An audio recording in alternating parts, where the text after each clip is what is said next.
Friendship in and of itself can be hard, confusing, and somewhat ill-defined. However, there are some situations where our strengths or positive things about us might actually make our friendships harder.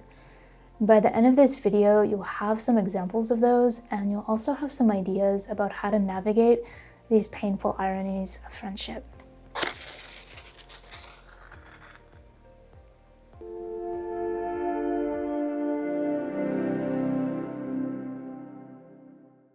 My name is Dr. Park. I'm a psychologist for youth, and here at Through the Waters, we nurture youth mental health. We're living in an age where we have more options than ever in terms of how we can contact other humans, and yet the rates of loneliness are so alarming. And loneliness is actually a factor that can lead to poorer health in the long run of our lives. I'm even talking like physical health and mental health. Like loneliness is a huge factor in what that looks like over the decades of our life. Sometimes I ask questions to the people on my email list, and recently I asked this question: what have you been struggling with related to friendships? The responses have inspired these videos that I've been making about friendships. One of the themes I noticed across some of the responses was that there were people who were having a harder time in their friendships because they had certain strengths or positive things about them. The phrase that came to mind when I was reflecting on this was painful ironies. For example, maybe it's the case that you are a little ahead of the curve compared to people your same age when it comes to maturity, emotional intelligence, academic ability, or street smarts. If you're in school, it's usually the case that you will be together with people your same age for most of your classes, so that can feel like a disconnect, maybe even alienating when it comes to building friendships.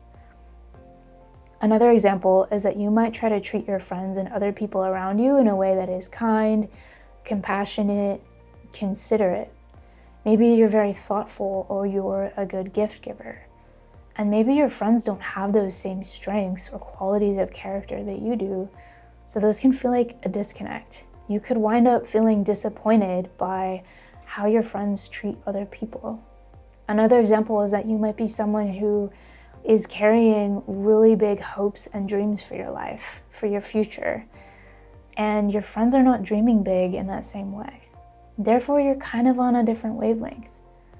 So yet another example might be that you're in a season of life where you're holding steady, you're in the middle places of ordinary life, putting one foot in front of the other, and you're not in a hard or sorrowful or difficult season, you're on level ground rather than trekking through a valley.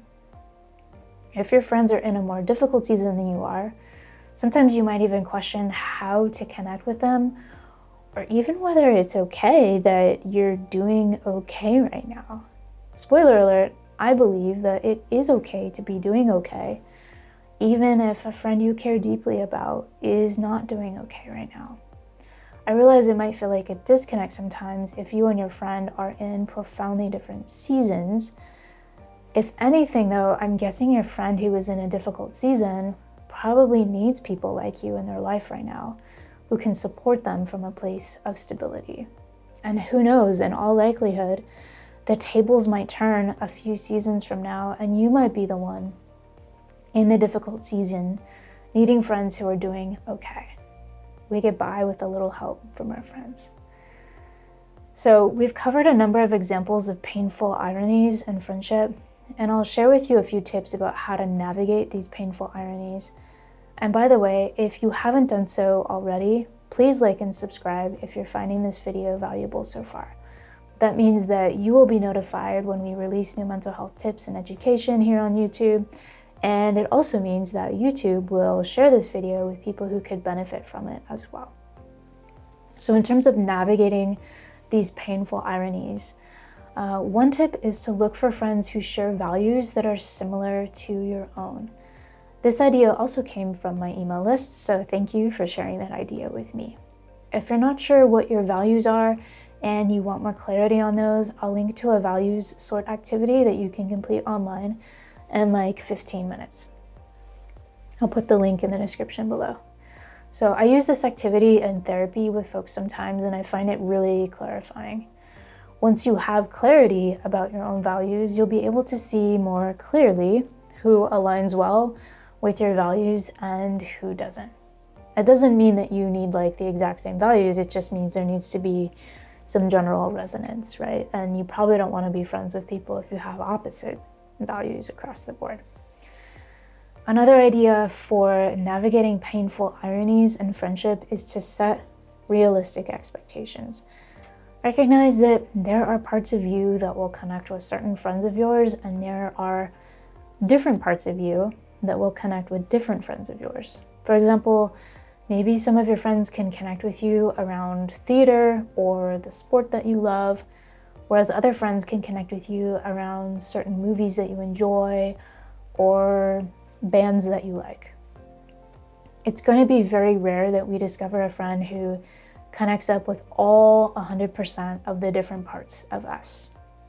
One last tip for navigating these painful ironies is to try finding niche communities. Take a step back, think about what your ideal friends might be like, or what interests they might have, or where they might hang out. Then let your mind wander and think about where these people might be in this big universe that we are cohabitating. It might be somewhere in person, like a specific club on campus, or activities outside of your school, in the broader community, or events in another city.